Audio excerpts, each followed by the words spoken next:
Major Sinha, Mohammad Rashed Khan হত্যা মামলায় আসামিদের ডেথ রেফারেন্স ও আপিলের উপর হাইকোর্টে শুনানি শুরু হয়েছে। এ বিষয়ে জানাতে উচ্চ আদালত থেকে যুক্ত হয়েছেন জাহিদ হাসান।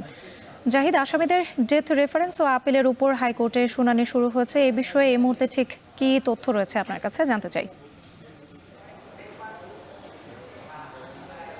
সেনাবাহিনীর অবসরপ্রাপ্ত মেজর সিনহা, যিনি গুলির মাধ্যমে পুলিশের গুলিতে হত্যা হয়েছিলেন কক্সবাজারে 2020 সালের 31 জুলাই টেকনাফের মেরিন ড্রাইভ একটি তল্লাশি চৌকি, সেখানে পুলিশের পরিদর্শক লিয়াকত আলী তাকে গুলি করে হত্যা করেন এবং এই মামলায় পরবর্তীতে 2022 সালে কক্সবাজার জেলা ও দায়রা জজ আদালত 8 জনকে দণ্ডিত করেছে। তার মধ্যে 2 জনকে মৃত্যুদণ্ডের রায় দিয়েছে। ওসি প্রদীপ, আলোচিত যে ওসি প্রদীপ, তাকে মৃত্যুদণ্ডের রায় দেওয়া হয়েছে এবং একই সঙ্গে ওসি পরিদর্শক যে লিয়াকত আলী, এই 2 জনকে ফাঁসির দণ্ড দেওয়া হয়েছে। একই সঙ্গে 6 জনকে দেওয়া হয়েছে যাবজ্জীবন কারাদণ্ড। এই 8 আসামির ডেথ রেফারেন্স ও জেল আপিল শুনানির জন্য এটি হাইকোর্টে আসে 2022 সালে।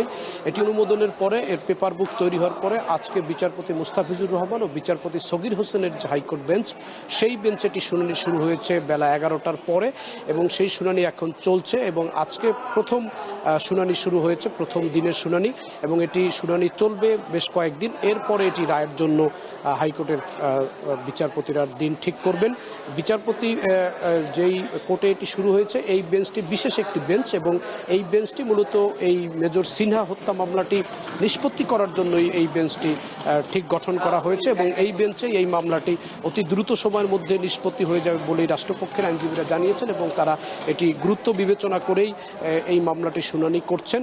এবং মেজর সিনহাকে 2020 সালে যখন হত্যা করা হয় পুলিশের তল্লাশি চৌকিতে, তখন এটি খুব আলোচিত একটি ঘটনা এবং এ নিয়ে মানুষের মধ্যে বেশ প্রতিক্রিয়া দেখা দিয়েছিল। তারপরে এই মামলাটি দ্রুতই নিচের যে বিচারিক আদালত, সেই আদালতে শেষ হয়ে যায় এবং সেই আদালত থেকে দণ্ডিত হওয়ার পরে এটি হাইকোর্টে আসে। হাইকোর্টে এখন এই মামলাটি শুনানি শুরু হলো এবং আমরা আশা করছি অল্প কয়েকটি কার্যদিবস হয়তো শুনানি শেষ হয়ে এই মামলাটি রায়ের জন্য হয়তো হাইকোর্টের বিচারপতিরা দিন ঠিক করবেন এবং এরপরেই জানা যাবে যে আলোচিত যে ওসি প্রদীপ এবং যে পরিদর্শক লিয়াকত আলী সহ পুলিশের আরও যে কর্মকর্তা রয়েছেন যারা এই মামলায় দণ্ডিত হয়েছেন, তাদের সাজা কতটা বহাল থাকবে, সাজা থেকে তারা কেউ কোনো ধরনের মওকুফ পাবেন কিনা, সেই বিষয়গুলোর জন্য এই মামলাটি যখন শুনানি শেষ হয়ে রায়ের জন্য আসবে তখনই আমরা জানতে পারবো। মেজর সিনহার মামলাটির শুনানি চলছে এবং এটি আজকের দিনে সারাদিনই এই মামলাটি চলবে। রাত্রি।